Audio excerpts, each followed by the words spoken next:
Está começando.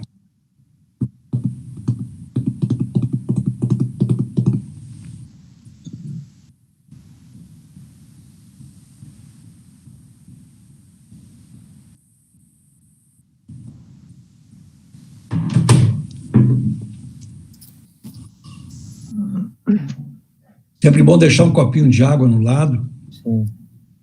Né? A boca fica seca, né? Faz referência ao Dia do Escritor? Vou fazer uma referência. Dia do colono também. Dia da imigração alemã. Dia do motorista também. Muita coisa. Eu fiz uma pesquisa. Faz 190... 190... Já está ao vivo? Já tá... Posso começar a falar?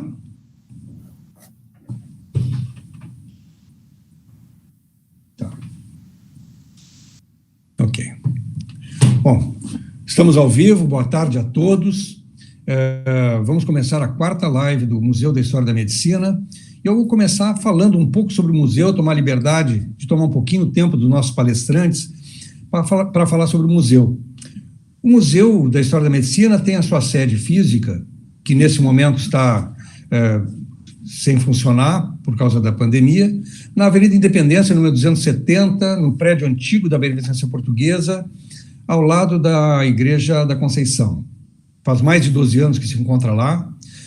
Então, como falei, no momento estamos fechados ao público, mas estamos mantendo atividades online, atividades virtuais, que podem ser acessadas pelo nosso site do museu, também pelo YouTube do Museu da História da Medicina, do MUM, e também está ancorado no Museu do Simers, que sempre é nosso parceiro. Nós temos exposições virtuais que já hoje, sobre a gripe espanhola, desafios da medicina, e estigma e isolamento, hanseníase no Rio Grande do Sul, além de outras atividades, estamos desenvolvendo atividades junto a 35 escolas em 18 cidades do estado, atingindo mais de 3 mil alunos. Já apresentamos 3 lives anteriormente sobre a gripe espanhola, sobre saúde mental no Rio Grande do Sul e idosos em tempos de pandemia, todas com muito sucesso. Para isso, nós temos a colaboração inestimável das nossas museólogas e historiadoras, a Gláucia Kuser e a Ângela Pomati, e também a nossa coordenadora do museu, que é a Simone Correia. Queremos agradecer também ao nosso expert em TI, que é o Ayrton Dillenburg, e, enfim, começamos falando um pouquinho sobre a literatura, fazendo um preâmbulo, né? A história sempre foi pródiga em médicos e escritores. O contato íntimo com os dramas e faz do médico um observador privilegiado desses sentimentos. A curiosidade que acompanha e faz parte da profissão médica é outro fator que induz o médico à escrita. A prática médica, que é a finalidade da atividade, se apoia na literatura como válvula de escape, e esta tira elementos das experiências profissionais para desenvolver-se. Sempre houve na história médicos e escritores. Na antiguidade nós temos São Lucas, que dá nome ao hospital onde os nossos palestrantes trabalham, que é médico e escreveu o Evangelho, Avicena, filósofo do islamismo, Maimônides, que é médico, escritor e rabino judeu do século XII e XIII, autor do Guia dos Perplexos.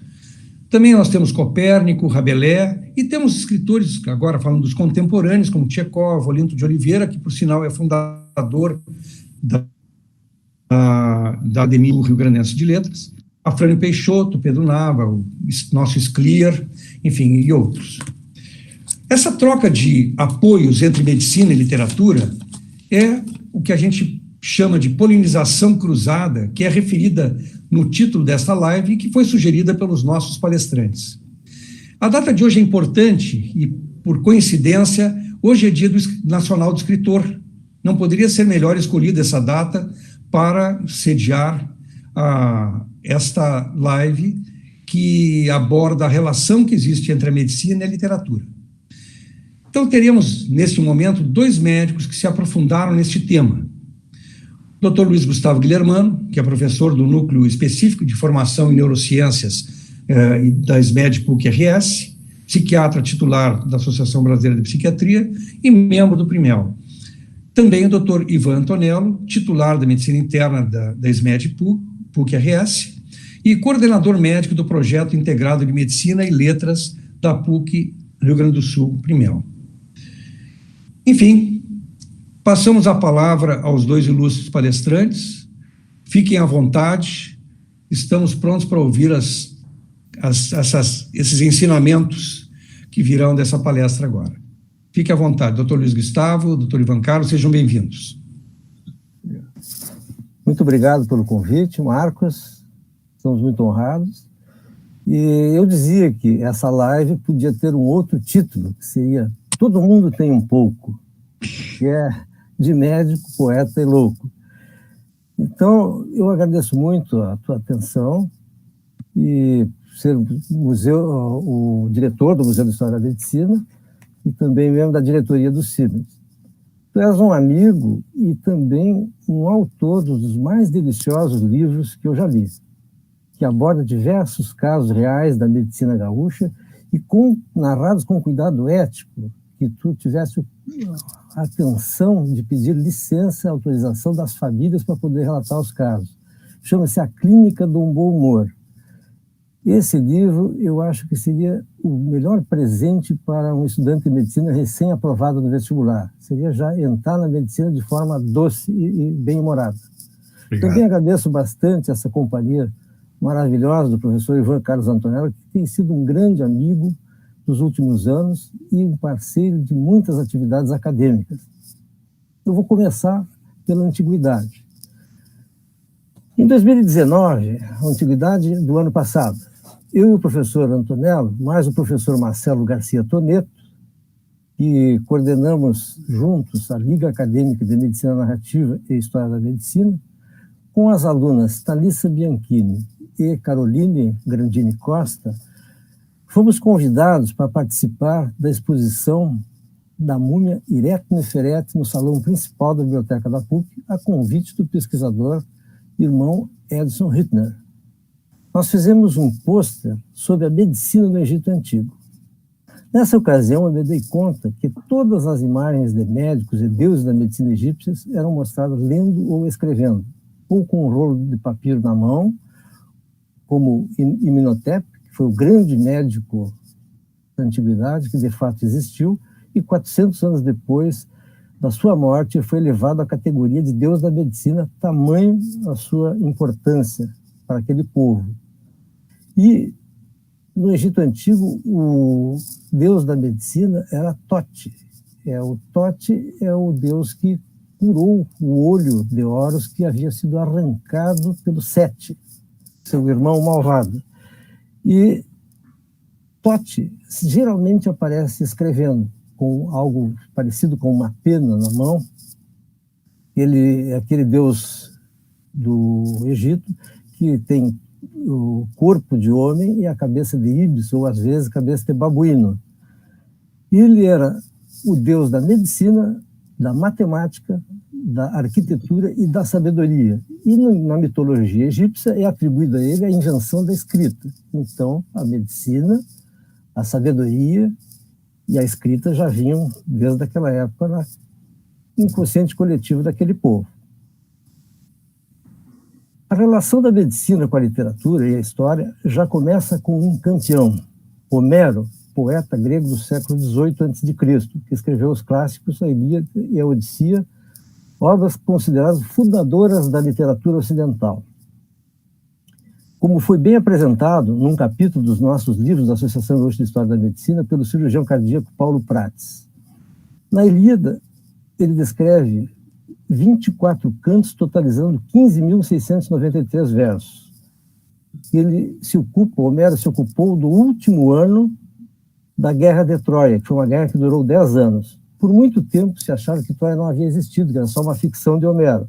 Até que em 1870, o arqueólogo alemão Heinrich Schliemann descobriu as ruínas de Troia. Então, Troia realmente existiu. E a partir daí, então, se entendeu que todos os personagens também existiram, inclusive Homero. E em 1879, um conterrâneo do Henry Schliemann, o Leopold Fröhlich, 1879, ele tratou de pesquisando a obra do Homero, entender que Homero também era médico, não era só um poeta, né? Porque o Homero descrevia fatos médicos com extrema precisão e com sofisticação, e o Homero tinha tempo para escrever. Então ele chegou até o Fröhlich a dizer que Homero devia ser o vice-chefe da equipe médica do exército de Agamenon, porque se ele fosse o chefe, ele estaria tão ocupado com aspectos administrativos que não teria tempo de escrever. Por outro lado, como ele conhecia muito, revela muito conhecimento sobre as posições do exército na frente de batalha, se ele fosse um médico mais simples, não graduado, ele também não teria conhecimento disso, que era coisa de alto escalão. Então, provavelmente, ele fosse o vice-chefe. Então, algumas pinceladas aqui do que aparece na Ilíada sobre a medicina. Então, ele descreveu 130 ferimentos com precisão, seus tratamentos, e descreveu personagens médicos. Ele retrata o rei da Tessália, Asclépio, que também era uma pessoa que existiu e que foi guindado, assim como o Imhotep no Egito, foi guindado a deus da medicina na Grécia. E seus filhos Macaon. Macaon seria o cirurgião, que extraiu a flecha do tórax de Menelau. E Podalírio, que era um médico capaz de ver o invisível e curar o incurável, provavelmente o psiquiatra da época. Ele diagnosticou a loucura de Ajax só pelo brilho do olhar. Ajax teve um ataque de fúria e matou um rebanho de ovelhas com a sua espada. E logo a seguir, e ele pensava que eram inimigos no seu delírio, e logo a seguir, envergonhado, quando os colegas soldados riam dele, faziam galhofa, ele suicidou-se com a própria espada. Esses dois fatos, o tratamento do Macaon ao Menelau e o suicídio do Ajax, estão retratados em muitos jarros e vasos da Grécia antiga. A importância do médico é ressaltada por Homero quando Macaon é ferido por Paris, e Endomeus ordenou a Nestor: monte em sua carruagem depressa, leve Macaon com você, dirige seus cavalos para o navio o mais rápido que puder. Um médico é melhor que muitos soldados juntos. Que bom que se pensasse ainda hoje assim. Porque ele pode cortar e retirar flechas, espalhar ervas cicatrizantes para curar os ferimentos.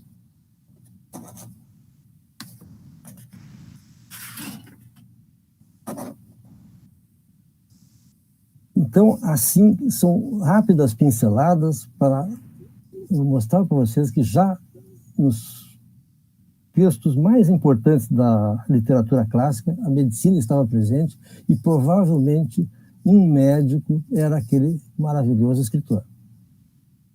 Então, eu passo agora o segundo momento para o professor Ivan Tonello. Nós vamos fazer cada um pequenos drops do nosso assunto e vamos tabelando, que assim fica, creio que, mais dinâmico e mais interessante para o assistente. Então, professor Ivan. Bom, meus cumprimentos ao Marcos e a todos que assistem esse encontro, especialmente a ATM 75 da PUC, que está completando esse ano 50 anos de feliz convivência, né? 50 anos de narrativas, e põe narrativa nisso, né? E eu queria também agradecer aos seniors por essa oportunidade de a gente conversar um pouco sobre esse assunto que é inspirador.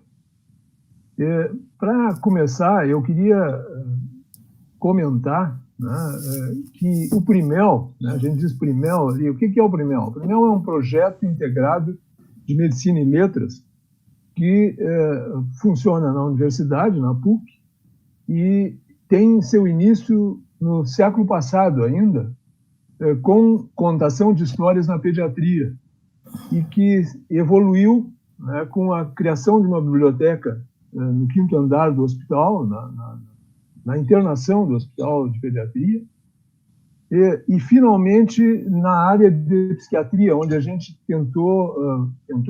construiu também um espaço de biblioteca e trabalha hoje com contação de história para pacientes psiquiátricos. Neste trabalho, que justamente ele existe porque é feito a muitas mãos, né? Ninguém faz sozinho. Além do professor Guilhermano e eu, o professor Marcos Pacheco, psiquiatra da medicina, o professor Ricardo Barberena, da Letras, a professora Vera Wanmaker Pereira, pessoa linguista, pessoa excepcional, né, de uma capacidade de trabalho incrível. Nós temos ligado a esse grupo a Liga Acadêmica de História da Medicina e Medicina Narrativa, que é uma liga acadêmica presidida por uma acadêmica com o nome de Isabela Bittencourt, que está hoje no 2º ano da Faculdade de Medicina. Mas nesse grupo nós temos alunos do 2º, 3º, 4º ano, o Lucas, a Micaela, a Ariela, o Eduardo da Letras, a Camila, a Carol, a Eduarda, a Patrícia Neves, que é uma pós-graduanda da Letras, que está trabalhando com esse assunto. Então, assim, é um grupo que realmente dá muito prazer de trabalhar. Mas, falando de narrativa, né, eu conversando com o professor Guilhermano, disse, olha, vamos falar um pouquinho da narrativa no desenvolvimento humano. Quando se fala de desenvolvimento humano, é evidente que nós pensamos em duas vertentes, em 2 ramos, né? O desenvolvimento do homem como espécie, né? E o desenvolvimento do sujeito como pessoa. O homem como espécie, né, milhões e milhões de anos atrás, vivia numa caverna, saía para a rua para buscar alimento, se assustava com as dificuldades lá fora, com os animais, enfim, voltava para dentro da caverna e escrevia nas paredes, desenhava nas paredes tudo aquilo que viu lá fora. De alguma forma, ontem eu estava me lembrando que nós estamos numa situação parecida. Nós estamos numa caverna, tem um bicho lá fora que nós temos medo. A única diferença é que nós não estamos indo lá fora para trazer notícia. Tem um outro homem da caverna, vizinho aqui, que é da imprensa, e já traz a notícia, às vezes até sem conhecê-la de verdade. Mas, dessa maneira, nós estamos vivendo e reproduzindo uma outra história, né, parecida com os nossos antepassados. As crianças também fazem isso, né? As crianças, no primeiro sorriso, no primeiro choro, estão fazendo narrativas, às vezes de dor cólica, de alegria, e vão crescendo. Eu estava me lembrando que, há umas 2, 3 semanas atrás, eu contava a história do Peter Pan para um dos meus netos, né, para um neto de 4, 5 anos, que agora vai fazer 5 anos, e ele, no fim da história, me disse, vovô, eu quero uma coisa. Eu disse, o que tu quer? Quero voar. Eu digo, que história ruim que eu contei. Eu disse, olha, aí começa outra narrativa, né? Olha, eu conheci um menino que tentou voar e quebrou uma perna, e fez um dodói. Pessoas não voam, pessoas só voam de avião.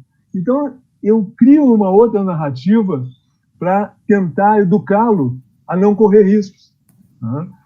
E assim nós vamos vivendo. Né? Eu me lembro da história da lebre e a tartaruga, que as crianças gostam de repetir muitas vezes a história. Repete, conta de novo aquela história. E que a tartaruga sempre ganha. Um dia, as crianças crescem e, como a Luísa, que é a minha neta mais velha, me disse, um dia, disse, vovô, chega, a lebre corre mais. Conta a história agora, que a lebre ganha. Porra. Então, as crianças crescem, adquirem a lógica, começam a ser inventivas. Nós todos, né? E aí, hoje de manhã, eu estava me lembrando dessa parte, dessa conversa, e me lembrei, eu próprio, semana passada, algum tempo atrás, o meu neto não me via a tempo, quando me viu, disse, esse aí é tu, vovô? Porque ele passou muito tempo sem me ver, e eu tentei cortar o cabelo em casa e acabei tirando tudo, né? E aí eu disse, esse sou eu. Aí ontem eu estava me olhando numa live e olhei e me vi e fiquei pensando, tirei os óculos e fiquei pensando que eu estava muito parecido com um ser da história. E era, não sei se vocês assistiram o Nosferatu, que era o Drácula de... que agora com essas máscaras, então a gente está abrindo a orelha, estamos virando Nosferatu. Esse sou eu? Essas narrativas são realmente muito interessantes. O Nosferatu do Fassbinder, o Vladimir, era o Fassbinder, não? Fez... Eu me lembro que o diretor era o Bram Stoker, né? Ah, tudo bem. Não lembro o nome do ator. Bom, e as crianças crescem e aí vão ler mais, se a gente conseguiu educá-los adequado, vão ler lá Mário Quintana, Fernando Pessoa, Ítalo Calvino, Jorge Luiz Borges e Luiz de Camões, que é um assunto que o Dr. Guilhermano vai tocar um pouquinho agora. Bom, seguindo as relações da medicina e sua história com a literatura, após vermos que provavelmente Homero foi médico do exército Agamenon, vamos ver que são muitas as aparições da medicina na literatura e no teatro clássicos, e que nem só médicos sabiam escrever e incluir a medicina nas suas obras. A exemplo da descrição das cenas rituais dos templos de Asclépio, encontradas detalhadamente no teatro grego de Aristófanes. Também, no mundo árabe, nas Mil e Uma Noites, um caso de psicoterapia da princesa Sherazade que cura a paranoia do seu marido, sultão Shahryar, contando histórias. No teatro shakespeariano está a primeira individualização de vários tipos psiquiátricos que seriam analisados em sua desconfiança, no delírio, na melancolia e no seu desespero, no seu furor e na sua delinquência, pelos médicos e psicólogos, depois de terem sido adivinhadas, quase como uma premonição do gênio shakespeariano, como recentemente mostrou o colega e amigo, o professor Taqui Cordaz, psiquiatra da USP, numa recente live sobre distúrbio de estresse pós-traumático, falando sobre Doy-Code, ele destacou a descrição desse quadro shakespeariano há mais de 400 anos atrás, antes que as entidades psiquiátricas o reconhecessem como doença psiquiátrica, em 1980. Nessa peça, Henrique IV, na voz de Lady Percy, ela relata exatamente, tipicamente, todos os sintomas de distúrbio pós-traumático presentes no marido. Então, quem quiser buscar isso aí no Instagram, procure o professor Taqui Cordaz, onde ele faz essa descrição muito bem. Então, na medicina surge também Miguel Cervantes, na Espanha, que era filho de médico, e que fez Dom Quixote, um tratado médico de diversas doenças, relatando em Dom Quixote a sífilis, a lepra, problemas intestinais. Quixote descreve os remédios vegetais, a sangria, além da caracterização de Dom Quixote como um melancólico, com alternância de crise de furor e paranoia. Hoje seria um bipolar, é tido como o cavaleiro da triste figura. Ainda no teatro, personagem de mulher, que tem obras como O Doente Imaginário, Médico à Força, O Amor Médico, que narram o exercício clínico e o charlatanismo da época, mais do que propriamente os livros de medicina que lhes foram contemporâneos. O poema épico, que é a principal obra da literatura da língua portuguesa, Os Lusíadas, de Luís de Camões, publicado em 1572, cuja ação é a descoberta do caminho marítimo para a Índia pelo navegador Vasco da Gama em 1497. Também ele é rico em descrições médicas, muito bem apresentado nesse interessante livro de Pedro Nava, que eu vou mostrar para vocês aqui. O médico brasileiro, que é considerado o maior escritor memorialista da língua portuguesa, e vale a pena ser lido. E Nava fez esse estudo sobre a medicina em Lusíadas, e, por exemplo, narra aqui que a descrição de Camões no seu poema sobre o escorbuto. E foi que doença crua e feia, a mais que eu nunca vi, desampararam muitos a vida e a terra estranha e alheia, em terra estranha e alheia, os ossos para sempre sepultaram. Quem haverá que sem o ver o creia? Que tão desformante ali incharam as gengivas na boca que crescia, a carne juntamente apodrecia com fétido e bruto cheiro, que o ar vizinho inficionava. Não tínhamos ali médico astuto, cirurgião sutil menos se achava, mas qualquer nesse ofício pouco instruto, pela carne já podre assim cortava, como se fosse morta, e bem convinha, pois que morto ficava quem a tinha. Então, uma descrição riquíssima da doença, em Lusíadas, por Camões, que não era médico. E havia nos Lusíadas a noção de que o escorbuto era uma consequência da carência alimentar, que é a carência da vitamina C, de frutas frescas, enfim. E isso fez Camões colocar no Lusíadas especial atenção à alimentação, com 27 referências a esse tema, bem como numerosas referências a plantas medicinais. A falta de médicos na expedição do Vasco da Gama resultou em algo muito danoso, porque a metade dos seus navegadores da sua esquadra morreram nessa expedição. E isso já fez uma mudança administrativa na coroa portuguesa, que determinou que, dali para frente, toda a expedição teria médicos presentes nos barcos. E já, logo depois de Vasco da Gama, Pedro Álvares Cabral trouxe médico na sua expedição, e o Brasil descoberto recentemente já teve pisado em seu solo o médico del Rey, mestre Johannes de Menelaus, que pisou em terra brasileira já no dia 27 de abril de 1500.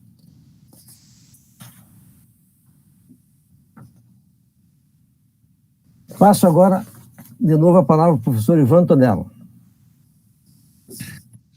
Antonello, só para te dizer que eu recebi um aviso de que o Nosferatu, no filme original, em preto e branco alemão, era o Klaus Kinski. Klaus Kinski. Perfeito. Isso. Estou parecido com ele. Pois é. Ainda mais com essa coisa das máscaras aqui, que estão nos deixando orelhudos. Nós tínhamos combinado de conversar um pouquinho sobre o que eu considero o mais importante instrumento, a mais importante ferramenta para o médico, e que tem tudo a ver com essa conversa que nós estamos tendo agora. Para mim, a habilidade melhor que um estudante de medicina pode trabalhar é a anamnese. A anamnese é a arte da comunicação inversa, né? Se o pessoal do jornalismo conta uma história, na realidade, nós médicos ouvimos histórias, né? E nós temos que ouvir histórias e aprendê-las para tentar decodificá-las e transformar isso em alguma coisa que possa ajudar aquele que nos contou, né? E às vezes quem conta a história é um sujeito assim muito sofrido e que espera não de nós o diagnóstico, não de nós a terapêutica mais adequada, mas um cuidado. E hoje isso está bem adequado no nosso momento, porque nós estamos falando do Covid, onde as pessoas dizem, poxa, a medicina evolui e não resolve o problema do Covid. Olha, está resolvendo para muita gente. Tem muita gente que não adoeceu e tem muita gente que adoece e está saindo dos hospitais. Então, assim, a cura, na realidade, tem uma origem, essa palavra, que é o cuidado, e não a solução, a resolução ou a finitude de um problema, né?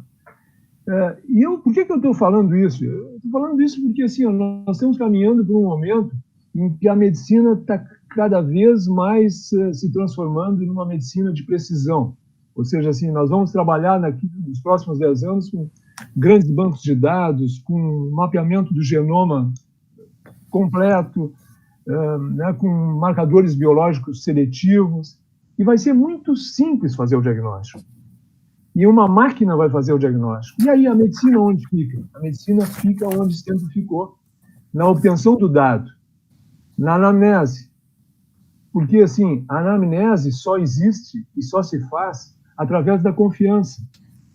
E eu acho complicado a gente confiar numa máquina, por mais perfeita que ela seja. A confiança precisa de dois humanos. E aí, é esse desenvolvimento que vai fazer a diferença dos médicos nos próximos anos. Porque nós, nesses primeiros 20 anos do século, a gente negligenciou, e isso para mim é muito evidente, as humanidades. O estudante de medicina está cada vez mais impelido a aprender sobre o melhor processo diagnóstico, a melhor droga, o melhor jeito de resolver o problema e mandar o paciente embora. Quando, na realidade, os pacientes esperam muito mais do que isso de nós. Eles não só esperam que nós os ouçamos com essas duas orelhas aqui, mas que nós também contemos histórias. E eu vou relatar uma pequena história aqui para ver que medicina se faz fora da medicina também. Há muitos anos atrás, e para mim já é fácil dizer isso, porque são muitos anos mesmo, eu tive um paciente pequeno, tinha 8, 9 anos, que foi transplantado de rim, tudo correu bem. No pós-operatório, 48 horas depois, eu cheguei lá num sábado de manhã e ele estava com muita dor abdominal e tinha tido hemorragia digestiva e o ventre em tábua. Pô, tem que chamar alguém que me ajude aqui, né? E isso é cirúrgico. Corri no posto de enfermagem, telefonei para o cirurgião, que me respondeu prontamente, me disse: estou chegando aí. É evidente que ele não estava chegando lá, mas quando ele disse que estou chegando aí, ele está me dando uma narrativa que me dá conforto, porque eu pensei, ele está imbuído de chegar aqui o mais depressa possível. E aí eu corri no quarto, aquelas dificuldades de enfermagem, a enfermagem me ajudando, né? Traz a maca, e aí a enfermeira muito solícita disse: vamos levar para o bloco nós, doutor. Fomos eu e a enfermeira empurrando a maca, e no caminho encontramos o pai que estava chegando, e comecei a contar a história, né? Ele disse: não, mas nós vamos descer, agora vai para a cirurgia. Procurei não dar muitos detalhes, e ele entrou junto no elevador, nós descemos no quarto andar, dirigimos para o bloco cirúrgico, empurrando, e o pai começou a chorar. Chorava, assim, né? Esse menino tinha Alport, né? Então era uma doença que ele herdou da mãe, né? A mãe tinha Alport, mas a mãe não fez doença renal crônica, como costuma ocorrer nas mulheres. E o menino, gemendo de dor, de repente parou de gemer e disse: pai, não chora. Não chora, que o doutor Ivan disse que é bem rapidinho, que isso não é nada, vai lá e diz para a mãe que eu estou voltando logo. Eu não disse que era rapidinho, eu não disse que não era nada, mas ele criou uma narrativa fake, uma narrativa falsa, para consolar o pai. Isso é medicina. Isso é parte da medicina que nós devemos compreender, né? Isso é uma narrativa de consolo criada no momento da dor, né? Então, eu acho que nós, médicos, se de um lado temos uma vida com muita exigência, muita demanda, de outro lado nós somos realmente gratificados com momentos como esse, que nos fazem sentir mais humanos e nos fazem perceber qual é realmente a nossa função. Guilhermano. Bom, se nós falamos de dois casos da literatura clássica, Ilíada e Os Lusíadas, tendo importante participação da medicina, um provavelmente escrito por médico, Homero, e outro por um não médico, mas com muito conhecimento de vários campos da ciência, Luís de Camões. Então, alguém pode pensar, tá, mas e a literatura popular? Tem alguma coisa da medicina? Pois bem, o personagem de um livro que com certeza você leu, ou já todos viram em telas de cinema, TV e vídeo, o mais popular detetive de todos os tempos, Sherlock Holmes, é inspirado num médico e escrito por um médico. Pouca gente sabe que Sir Arthur Conan Doyle era médico, e menos ainda se sabe que ele se inspirou no seu professor Joseph Bell para poder compor esse personagem.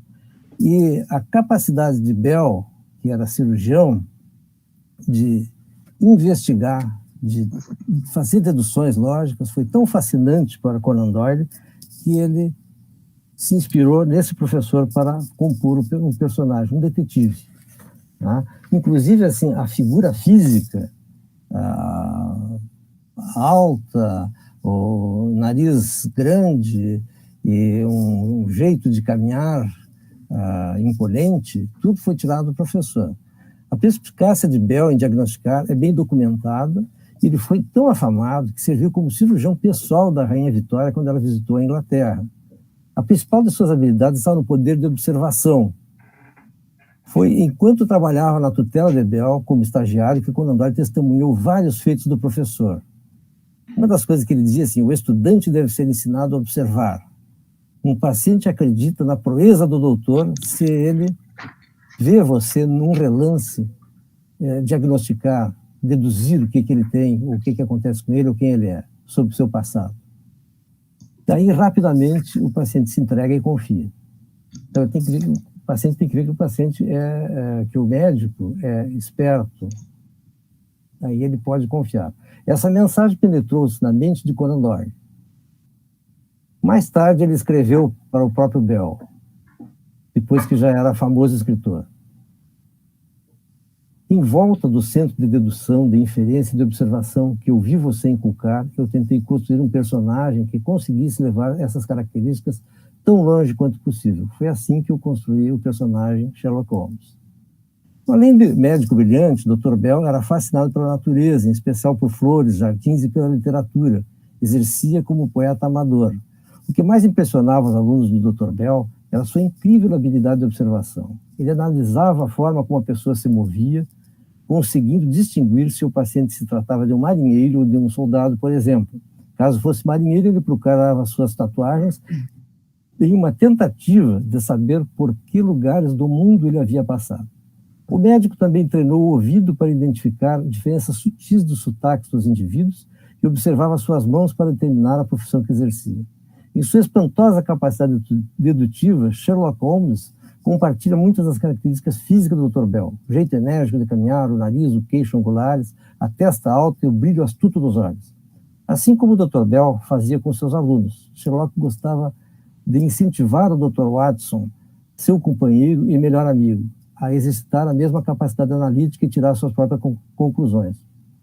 Conan Doyle foi ele mesmo uma espécie de Dr. Watson para o Dr. Bell, servindo como assistente de professor no final do segundo ano de faculdade. O escritor divide com esse personagem ainda a formação acadêmica em medicina. Holmes, é claro, faz mais do que diagnosticar. Ele é químico, psicólogo, lógico, inventor. Todas as faces que revestiram a vida pré-holmesiana de Conan Doyle, que viveu uma época de profundas mudanças científicas.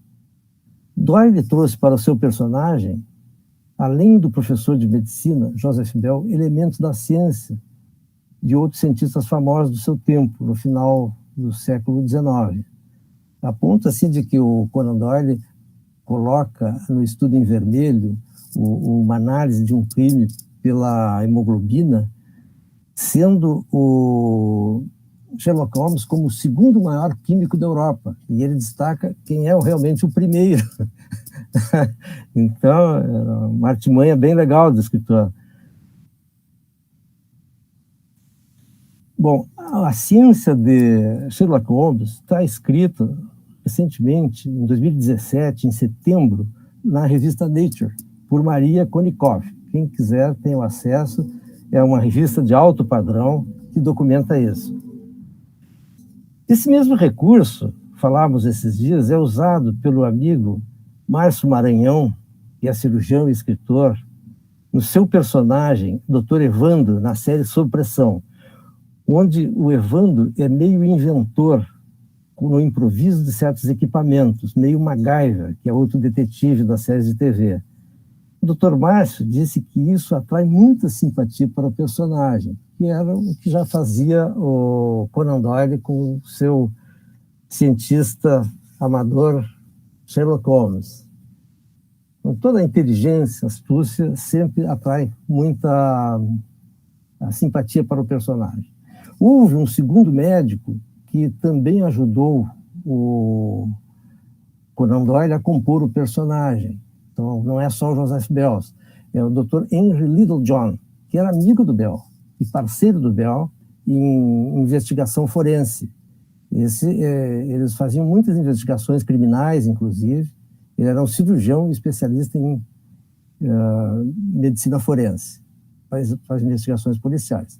Quem desejar ver um exemplo de caso médico deduzido por Joseph Bell, pode procurar no YouTube palestra TED do professor de medicina da Universidade de Stanford, Abraham Verghese. O título é A Doctor's Touch, e tem legendado em português. Então, passo de novo para o professor Ivan Antonello. Mas eu vou fazer um pequeno breakzinho pelo seguinte, a questão do Nosferatu. Tá? Nós temos aqui a participação, tá, primeiro do Marcelo Malgarés e agora do grande escritor Dr. Fernando Neubart, que diz o seguinte... Que é médico nosso amigo. Médico e um grande escritor. Um adendo, o Nosferatu original de Murnau foi o ator Max Schreck. Aliás, Schreck é interessante porque Schreck em alemão significa susto. Então, Max Schreck, que construiu a imagem que passou a fazer parte do inconsciente coletivo em 1922. O Klaus Kinski foi bem mais tarde, sob a direção do Werner Herzog, em 1979, agora já mais recente. Então, o original foi Max Schreck, em 1922. Então, nós temos que escolher com qual tem mais parecido, Ivan.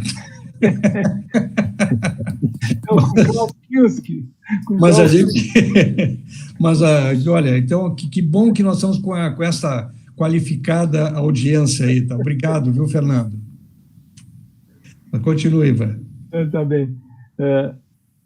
Na realidade, essas histórias todas nos enriquecem, né?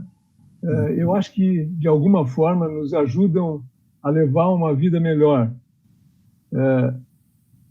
A narrativa, nós temos trabalhado também como motivo de estudo, como objeto de estudo. Então, assim, nós temos trabalhado na psiquiatria, por exemplo, lá os nossos alunos contam histórias e ouvem de volta as histórias, tentando obter a compreensão leitora dos pacientes e também a consciência textual, né? Quanto se assimilaram do texto. Mas, de outro lado, não só essa coisa quantitativa, né, de medir coisas e ver o quanto isso se relaciona com o diagnóstico, enfim, mas também coisas qualitativas. Num dos saraus que nós fizemos na psiquiatria, eu achei muito interessante que um dos momentos foi a narrativa do poema Meus 8 Anos, do Casimiro de Abreu, né, que diz: ó, que saudades que eu tenho da aurora da minha vida, da minha infância querida, que os anos não trazem mais. Que amor, que sonhos, que flores, naquelas tardes fagueiras, à sombra das bananeiras, debaixo dos laranjais. Então, eles ouviam isso e eles tinham que dizer para o acadêmico, se eles encontrassem aquela criança que eles foram aos 8 anos, que conselho eles dariam para a criança? E olhem a variedade de conselhos. Um paciente disse, simplesmente, tenha juízo. O outro paciente diz assim, faça o que eu fiz. Não fui para o lado da droga. No meu caso, é só loucura. E isso passa. Né? Vê que a vivência de cada um. Né? Outro, seja forte para apoiar mais sua mãe, porque será pouco o amor de seu pai. Quarto, por favor, aproveite esse tempo em que não precisa se preocupar, sofrer e pode dormir sem remédio. Quinto, você sofrerá muito, mas não se preocupe, você sobreviverá. Então, são narrativas em que eles trazem algumas coisas internas deles e modificam a situação, ou não modificam, mas pensam que a situação poderia ser modificada se eles se encontrassem de novo com um menino de 8 anos e dessem alguns conselhos que eles não tiveram. Isso é um encontro real da história com a medicina. Né? Então, assim, os alunos percebendo isso se emocionam e eu acho que essa é a importância de nós podermos proporcionar a eles, às vezes eu fico pensando, e não é tarde, porque eles são alunos de medicina ainda, né, a possibilidade de entender o quanto nós estamos próximos das humanidades. Eu nunca me esqueço de uma história, eu fui na Unicamp, tinha uma banca, e peguei um táxi e disse, me leva na Unicamp, do hotel onde eu estava. Aí o motorista chegou lá na Unicamp, que é uma cidade, né? Então ele entrou e aí tinha uma flecha que apontava para um lado que dizia biológicas, ciências biológicas. Isso faz muito tempo, né? Hoje nós somos ciências da saúde. E olha para o outro lado, humanidades. E aí ele prontamente se virou para humanidades. Eu disse, não, é para o outro lado. Ele disse, o senhor não vai me dizer, não brinca, que a medicina não está nas humanidades. Então, a ideia popular é que nós temos que estar mais próximos. As nossas histórias estão junto com as histórias dos nossos pacientes. Por isso que os médicos acabam se tornando, muitas vezes, ou escritores ou pessoas que escrevem, que são escritores também, e põem na gaveta, mas memorialistas de sua própria história. Guilherme? Bom, então, essa coisa do que personagem pode ser o Ivan. Eu estava lembrando aqui que um dia o Ivan desabafava comigo, assim, como é que nós vamos fazer para que os alunos se interessem mais pela literatura? Eu disse, eu já sei, primeiro dia de aula, tu, magrão e alto como tu és, e eu, baixinho e gordinho, vamos fantasiar de Dom Quixote e Sancho Panza. Ou então também pode ser de Sherlock Holmes e de Watson, também é outra dupla desse tipo. Mas, assim, eu tenho uma grande admiração pelo maior contista da história, da literatura, que é o médico russo Anton Tchekov. Eu vou falar sobre como ele influenciou a medicina e a psiquiatria narrativa do próximo Congresso Brasileiro de Psiquiatria, aqui em Porto Alegre, no mês de outubro desse ano. Então, portanto, hoje eu não vou falar. Quem quiser vai ter que ir no Congresso. Os mais nacionalistas podem já estar indignados comigo. E os escritores brasileiros não têm nenhum para falar? Bom, seria muita covardia falar sobre João Guimarães Rosa, Dionélio Machado, Ciro Martins e Moacir Scliar. Todos sabem que eles são médicos, e sendo um tanto óbvio que havia muitas referências diretas e indiretas à medicina nas suas obras. E Ciro Martins, apenas eu gosto de citar hoje, que no aniversário da Sociedade de Psiquiatria de 70 anos, ele que foi o segundo presidente da associação, ele fez um discurso no qual ele disse: a nossa missão é ajudar o paciente a desenvolver senso de realidade, senso de humor e um sentido poético frente à vida. Eu nunca vi assim um poder de síntese, de uma abrangência tão maravilhosa sobre a nossa profissão de psiquiatras. Então, agradeço ao Dr. Ciro Martins por ter deixado esse registro.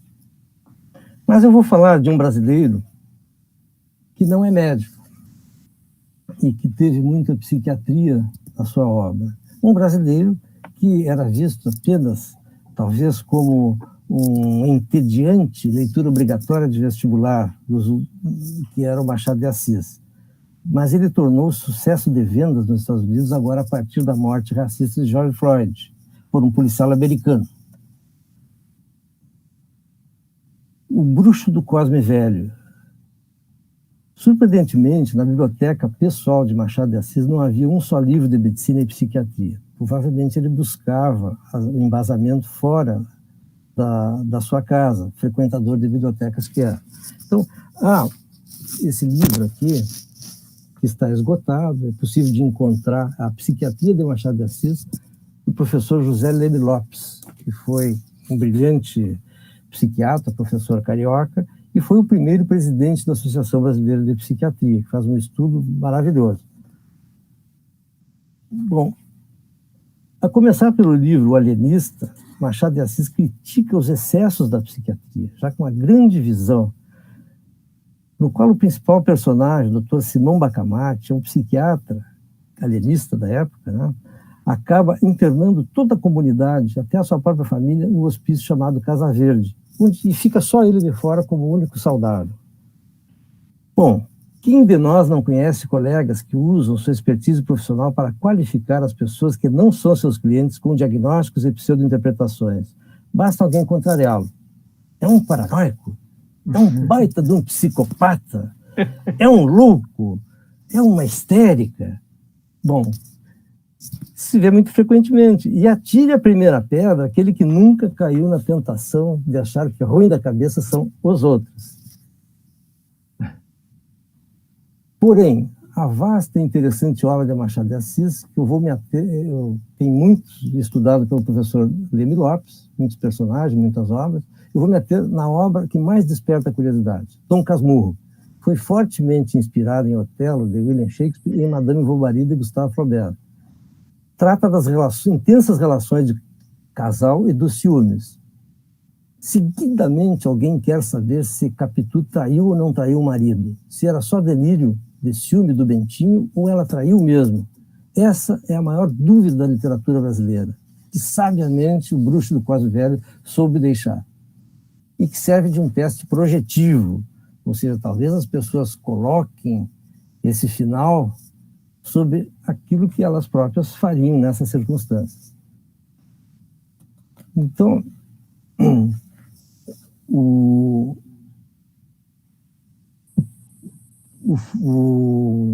Machado de Assis teve uma visão que chama de visão freudiana premonitória, porque ele publicou esse livro, Dom Casmurro, em 1899, e fez um estudo, uma descrição literária tão maravilhosa de uma psicose paranoide, delírio de ciúmes, que só é encontrado depois, com a compreensão psicanalítica, nas notas psicanalíticas sobre um caso de paranoia do Sigmund Freud, que foi baseado no livro do Daniel Paul Schreiber, de 1903, chamado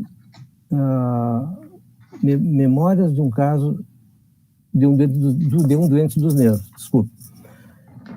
Então, é isso que era chamado assim, as premonições freudianas do Machado de Assis. Antes do tempo, antes da época do estudo, é como foi já William Shakespeare, ele era capaz de fazer grandes deduções psicológicas e compreensões psicológicas. Absolutamente, não faz a menor diferença para o diagnóstico de um transtorno delirante em Bentinho toda a evolução dos seus delírios de ciúme, a perseguição que aos poucos corroem o pensamento da sua vida e da sua família. Então, absolutamente não faz nenhuma diferença se a mulher traiu ou não de fato. Mesmo na situação ingrata, uma pessoa que não fosse tão doente teria encontrado alguma saída mais saudável para elaborar tamanho conflito. Claro, tampouco Capitu escapou da lente acurada do professor Leme Lopes, com seus traços infantis e histriônicos que fortaleciam a suspeita do marido frágil e agravavam sua condição paranoide. Não importa o que ela realmente tivesse feito ou não, mas ela não era nitidamente uma adúltera como a Madame Bovary de Flaubert. Professor Ivan, pode seguir. Não, eu vou comentar duas coisas que eu não posso deixar escapar, né? Uma delas é olhar para... como nós estamos falando de literatura e medicina, me interessa muito a formação do médico, como eu já disse, professor Germano. Eu estava... Os meus netos são inspiradores. Eu estava vendo o meu neto menor, Miguel, correndo atrás de uma borboleta e fiquei pensando, né, como é nosso curso de medicina. A natureza ensina ao Miguel que a borboleta está voando, que a árvore... Tem árvores que dão flores, outras não dão. Agora, imagina se eu interrompesse todo esse movimento dele de reconhecimento da natureza e dissesse: Miguel, vem cá, sabia que a borboleta tem cabeça, tronco, membros, antena, asas? Vamos agora estudar a antena, a asa. Em medicina, nós começamos assim, estudando a parte, né? Vamos estudar o osso. Não seria mais natural encontrar o homem, né? A clínica encontrar o sujeito no início, no início do curso e a partir daí ele ir conhecendo as partes, né? Então, eu não entendo e eu, infortunadamente, não consigo passar essa ideia que me aflige, eu não consigo um número suficiente de adeptos para mudar isso, né? Mas eu acho que a medicina tinha que começar na clínica, no encontro entre o médico, o estudante de medicina e o paciente. Bom, esse era um aspecto que eu não podia escapar. E o outro, como a gente já está andado, eu vou falar numa poesia, vou contar uma poesia que eu coloco. Eu trabalho muito com portfólio na Faculdade de Medicina, ou seja, se os alunos têm que responder questões, têm que interpretar textos, problemas da minha área, da nefrologia, enfim, são das coisas mais variadas. E um dos temas que eles têm é interpretar um texto do Ciro Martins que se chama O Terapeuta, que eu vou rapidamente colocar aqui para vocês, muitos de vocês já devem conhecer. Pois fica decretado, a partir de hoje, que terapeuta é gente também. Sofre, chora, ama, sente e, às vezes, precisa falar. O olhar atento, o ouvido aberto, escutando a tristeza do outro, quando, às vezes, a tristeza maior está dentro do próprio peito. Quanto a mim, fico triste, fico alegre e sinto raiva também. Sou de carne e osso e quero que você saiba isso de mim. E agora que já sabe que sou gente, quero falar de você para mim.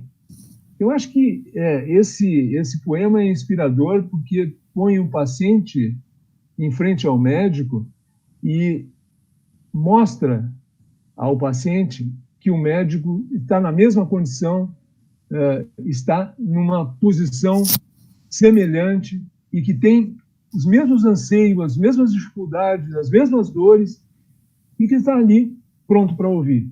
Então, eu acho que é muito importante, eu queria dar essa mensagem, assim, que é muito importante, e eu não me furto a repetir, porque que nem criança que repete a história, eu gosto de ouvir isso.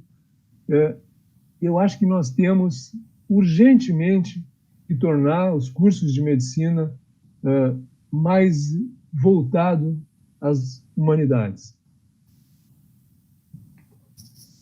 Bem, eu gostaria de aproveitar ainda essa live para cumprimentar fortemente meus queridos colegas e amigos da minha Associação de Turma Médica de Santa Maria de 1980, na Universidade Federal de Santa Maria. Estamos, nesse ano, emocionadamente fazendo nossos 40 anos de formado. Bom, eu não tenho netos para contar histórias, e minhas filhas estão um pouquinho atrasadas nisso, mas elas me ajudam, né? Esses dias eu encontrei um livro chamado Os Grandes Julgamentos da História. Não tive dúvida. Comprei e presentei a minha filha advogada, a Juliana, porque eu acho que incentivar os jovens a ter conhecimento sobre as boas histórias da sua profissão e a história da sua profissão consolida muito a carreira. Então, já penso em até produzir algum texto junto com a Juliana a respeito disso. História entre a medicina e a advocacia. Existem muitos. Porque nós estamos sendo muito pretensiosos aqui, puxando muito a literatura para a medicina, mas tem muitos bons escritores, advogados principalmente, muitas histórias ricas e humanas na advocacia. Eu já li textos maravilhosos de arquitetos que têm uma mente muito organizada, eles são planejadores, eles fazem projetos, e o texto é assim, um texto de arquiteto tem um senso estético muito bonito e também uma organização inigualável. Tá? Mas então, a outra filha é médica e cirurgiã, e ela me ajudou a escrever um capítulo que está nesse livro aqui. Parece bem, Marcos? Parece. Tá. Esse é o livro do professor Taqui Cordaz, nosso amigo lá da USP, que já veio nos visitar em Porto Alegre várias vezes. E essa é a segunda edição, é o segundo volume, né? Chama-se Personagens ou Pacientes, onde uma série de psiquiatras brasileiros é convidado, escolhe um personagem e interpreta e analisa como se aquele personagem fosse uma pessoa e um paciente médico, psiquiátrico. E eu tenho aqui, junto com a Fernanda e com um brilhante jovem colega, Dr. Luiz Souza Mota, um estudo sobre Érico Veríssimo e o Capitão Rodrigo. E é o principal personagem masculino da literatura gaúcha, que já foi filme, série de TV, novela. Não há quem não seja encantado pelo Capitão Rodrigo, tão encantado que muitos jovens recebem esse nome, porque é um nome bonito e porque o personagem é interessantíssimo. Eu tenho um genro que tem esse nome também, né? E de tanto encantamento que causa o personagem, as pessoas têm muita dificuldade de perceber, detectar nele sintomas mentais. E analisando friamente, assim, sem aquela emoção quase de torcedor para que tudo dê certo na vida dele, a gente constata assim, que ele tem exaltação do humor, que ele é um jogador compulsivo, perdulário, que ele é um alcoólatra, bebe em excesso, é um polígamo, um homem de muitas mulheres, que não dá sossego para a própria esposa que ele ama, e o tempo todo, quando jovem, quando eu lia, eu ficava torcendo para que ele pudesse fazer feliz a Viviane e nunca dava, né? Enfim, um homem gostava de aventuras, era um aventureiro. Tudo isso caracteriza ele, com quase todos os critérios, de um transtorno bipolar, inclusive com períodos de depressão grave. O Érico Veríssimo chamou de macambúzio. Então, claro que a época que é descrita no romance seria a época da Revolução Farroupilha, mas um pouco antes disso. E na chegada dele a Santa Fé, e depois ele morre já num combate da Revolução Farroupilha, entre farrapos e federalistas, e aliás, e monarquistas. Então, naquela época não havia tratamento específico. Mas hoje, se as pessoas puderem ter essa noção de que um personagem tão bem amado como o Capitão Rodrigo tinha essa doença, pode ser que as pessoas tenham um pouco menos de resistência para se tratar e aceite que é preciso tratamento. É uma das coisas difíceis do bipolar é a aceitação de tratamento. Porque eles são muito onipotentes, não se aceitam, acham que se tomar o estabilizador do humor vão perder o brilho, vão perder a simpatia, vão perder todo aquele vigor. E a gente que gosta de viver, como o Capitão Rodrigo dizia assim, eu não sou homem de meio termo, eu sou um homem de 8 ou 80. Ele era assim. Bom, mas também a gente tem que analisar um pouco o escritor, quem é o escritor e por que o escritor compôs aquele personagem. O que eu pude concluir é que o pai do Érico Veríssimo, Sebastião Veríssimo, era um bipolar também. O Érico Veríssimo trabalhou na farmácia do pai dele muito tempo e seguramente o balconista de farmácia ouve muitas histórias e atende muita gente, até prescreve alguns medicamentos, algum socorro. O Érico Veríssimo é relatado pela Clarice Lispector, que foi amiga dele, comadre dele, gostava muito do casal Veríssimo, como um homem de um olhar muito agudo, muito penetrante, sim, muito perceptível nas suas pessoas. E o próprio Érico Veríssimo contava que ele tinha muitos clientes, que as pessoas gostavam de visitá-lo e de conversar com ele, de pedir conselhos com ele sobre a própria vida. Ele dizia, eu tenho muitos pacientes. E ele ficava muito surpreso que boa parte dos pacientes deles melhoravam com a ajuda dele. Era um homem muito sensato, né, de boa palavra. E em Capitão Rodrigo, eu entendi assim como uma coisa sublimatória do escritor, que ele pôde elaborar o luto pelo pai. Sebastião Veríssimo, tal qual o Capitão Rodrigo, gostava de aventuras, e ele foi embora de Cruz Alta numa manhã de outubro, uma manhã de outubro. Ele foi embora e aderiu à Revolução de 30, foi na direção de Santa Catarina e nunca mais voltou, nunca mais ele viu o pai, não teve notícia. O que o Érico Veríssimo faz? Quando é que o Capitão Rodrigo chega em Santa Fé? Numa manhã de outubro. Ele traz de volta o pai. Santa Fé é Cruz Alta. Tá? Todo mundo concorda com isso. E depois, no final do livro, o Capitão Rodrigo tinha ido embora para aderir às forças revolucionárias farrapas, e ele volta para tomar a casa dos Amarais, e ele volta e é morto por um tiro à traição do Bento Amaral, e é enterrado com grande homenagem pela população de Santa Fé, e lá está a mulher dele, a Bibiana, e ela diz a última palavra do livro, a última frase do livro, assim, pelo menos ninguém há de dizer que ele não voltou para casa. Eu entendi isso como uma maneira ficcional que possibilitou o Érico Veríssimo trazer de volta o pai para casa, trazer o Sebastião Veríssimo para casa.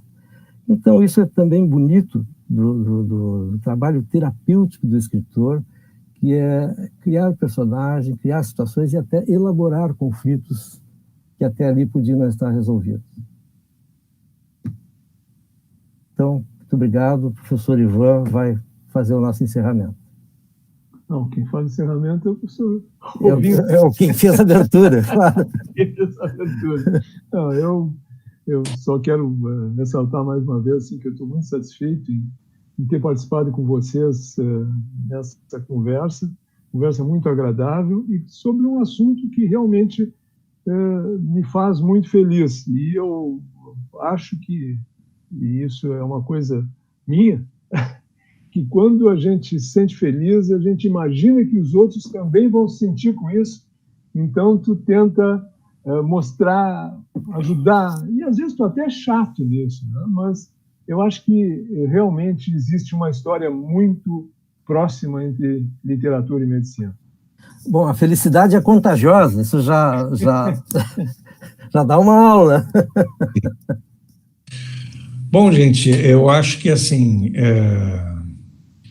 é interessante, até é comovente, Guilhermano, essa tua avaliação sobre o Rodrigo, o certo Capitão Rodrigo, sobre a história do Érico Veríssimo e toda a elaboração que ele faz da situação dele. E eu acho que isso, lógico, o Érico Veríssimo não era médico, mas eu acho que os médicos que escrevem muitas vezes esse tipo de história, eles exatamente elaboram de alguma forma o seu sofrimento, né? E colocam de maneira produtiva no papel a sua ansiedade e a sua catarse, né? Em relação ao Machado de Assis, eu queria só falar que eu acho assim, lógico, também não era médico, mas ele incluiu a história do alienista, que é a história, talvez a melhor história sobre a atividade médica que tenha do século XIX e XX, porque ele coloca de uma maneira mordaz, bem-humorada e inteligente. Aliás, eu até acho assim que Machado de Assis, se não escrevesse em português, ele teria sido tranquilamente Nobel de Literatura em algum momento, porque seria conhecido no mundo inteiro, porque ele é brilhante, né, nas escritas.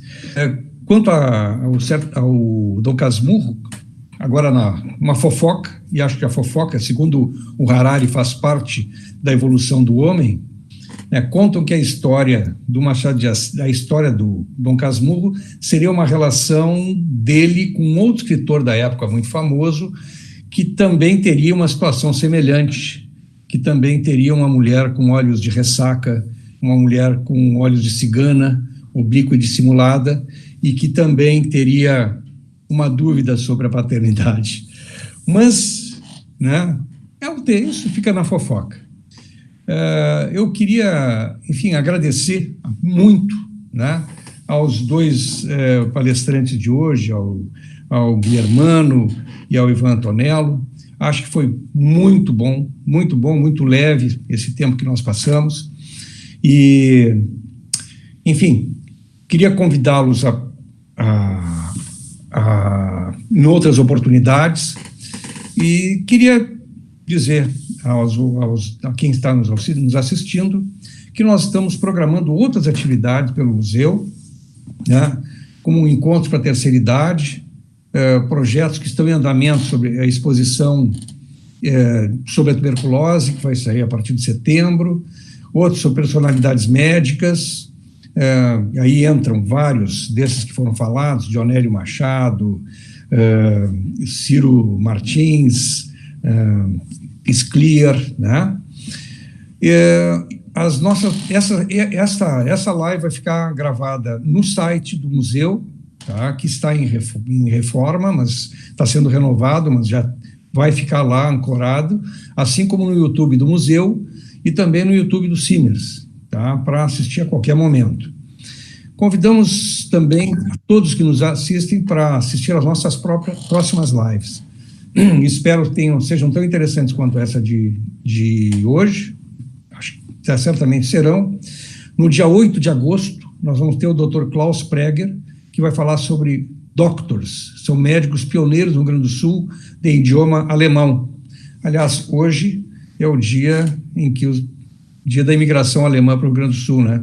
Vieram os primeiros 39 colonos alemães em 1924, dia 25 de julho, né? Que aportaram como é que era? Enfim, em São Leopoldo ali, né? Então, o Dr. Klaus Preger vai falar sobre os médicos pioneiros no Rio Grande do Sul, em idioma alemão, e no dia 22 de agosto, nós vamos ter a doutora Leonor Schwartzmann, que vai falar sobre os médicos italianos na formação da medicina gaúcha.